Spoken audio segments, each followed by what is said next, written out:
Welcome back to Joe Stunner Boxing. So, Terence Crawford edges out Israil Madrimov, who I think he won a unanimous decision. Two cards were 115, 113, which suggests that, well, if Madrimov had won another round, it would have been a majority draw and Madrimov would have retained his title. But I think Crawford just about deserved it. It was one of those chess match fights. I mean, Crawford, a lot of his fights early on, for the first two rounds maybe, I'll have a look and it will be very, very cagey. This whole fight was cagey, the whole 12 rounds. And Madrimov,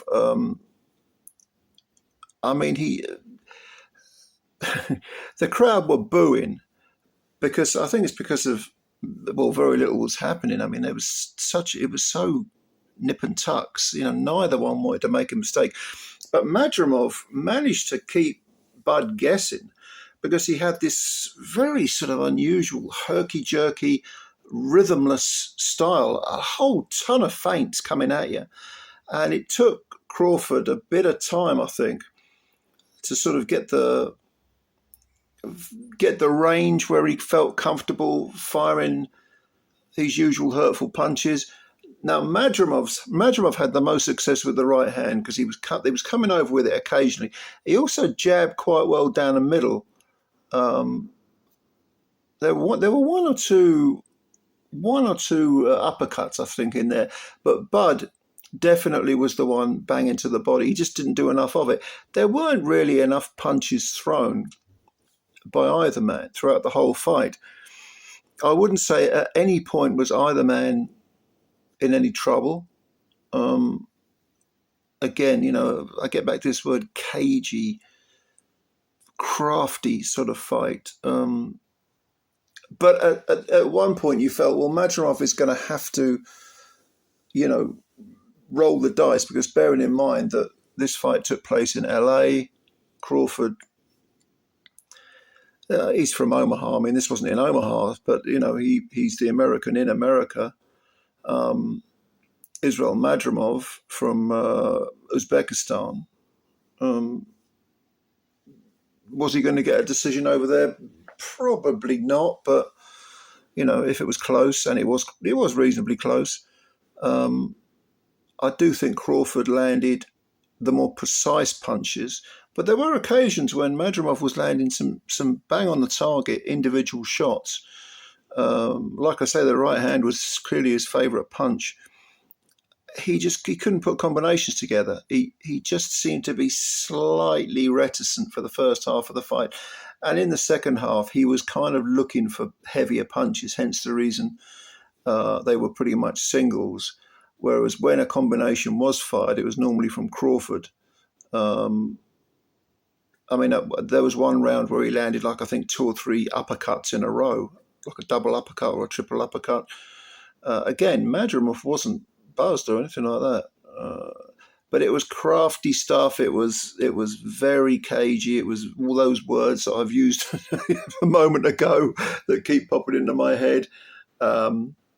But at the same time, I don't have a problem with Crawford getting the win. He did deserve it, I think, despite the fact that the crowd did boo for quite a lot of the fight. Having said that, of course, there's talk about Crawford, and he was asked this after the fight about this Canelo fight. He said, "Yeah, if the money's right, we'll make the fight." That seemed to be his attitude.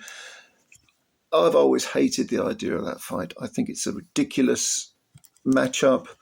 I think we're talking about just taking two names that are nowhere near each other in terms of natural size, putting them in the ring together just for almost like a gimmick fight. It's not unlike, the notion of Conor Benn fighting Chris Eubank, obviously a much higher standard. But no,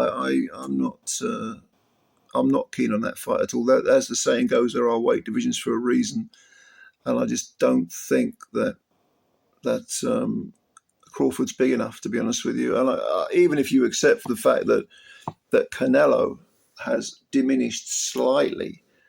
I mean, looking at this, the evidence of this fight, you could make a case that Crawford has regressed slightly too. Crawford did have kind of a mouse under his right eye from quite early on, about the fourth round maybe. It didn't swell up bad. It didn't shut. Madrimov had abrasions around I think under both eyes, but around the right, his I think it was his right eye. I can't remember which eye it was, but it was worse on one side. But it proves that both guys were landing, good solid punches. It's just they both got good chins. And Crawford looked like a 154-pounder. It's not like he was dwarfed at all. The year out, probably he just worked on his physique and worked on getting his body to that so that 154 is an optimum weight, rather than sort of just eating or putting a lot of weight on then losing it again. He seems to have sort of loitered at 154 probably for most of the last year. It was a year since he fought Errol Spence, just over a year, maybe a year and a few days, I think. And his body seemed to have adapted to 154. So, and he did say, sort of just after, or maybe even before the Errol Spence fight, that he was outstaying his welcome at 147. So maybe at 154 we will see, a natural super welterweight version of Terence Crawford. It's just that, of course, the other guys are bigger as well. And they're harder to get rid of. And Crawford had 11 wins on the trot, all by stoppage. Prior to this, his whole welterweight career was all the wins were stoppages. First fight at 154, and of course, Madrimov goes the distance. But we're talking about. In terms of other opponents now at 154, I mean, Sebastian Fundora is the WBO champ. And he's the WBC champ as well. He's got two of the belts. Yeah. Who else have we got in there? Jamel Charlo. God knows what's happening with him. I mean, it wouldn't be beyond the realms of possibility that he could unify this division as well. When he was asked about the Canelo fight, I hope that doesn't come to fruition. I really do. But they said, is that an important fight for you? He said, no, not really. It's just another fight. If they can make it, great. If not, no problem. I'll just, mop up the gravy at 154. And even if he does want to jump up to super middleweight, I would have another couple of fights at 154 just to sort of, again, get my body feeling the weight so that it feels so that I'm physically I have maximum strength. Anyway, not the most exciting of fights, but nevertheless, a fourth belt or a fourth weight division conquered in a sense for Terence Crawford, who's joined that 4-weight division club. And Madrimov can come again. There's nothing wrong with that guy. That's only his 11th fight. And he did well. It was a good, solid performance. He is a crafty guy. He'll probably look back on this fight and think, I should have thrown more punches. I should have quickened my feet. I should have done a lot of things. But there's so much easier said than done. So much easier when you're in against someone like Bud Crawford.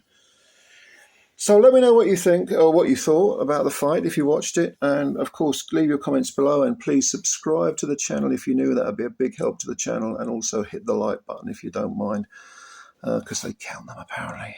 Not a bad night's boxing.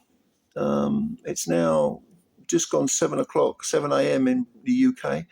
So I'm going to go out of bed before I fall asleep. But, yeah, comments below. And thank you, as always, for your time. I will speak to you all later. Bye for now.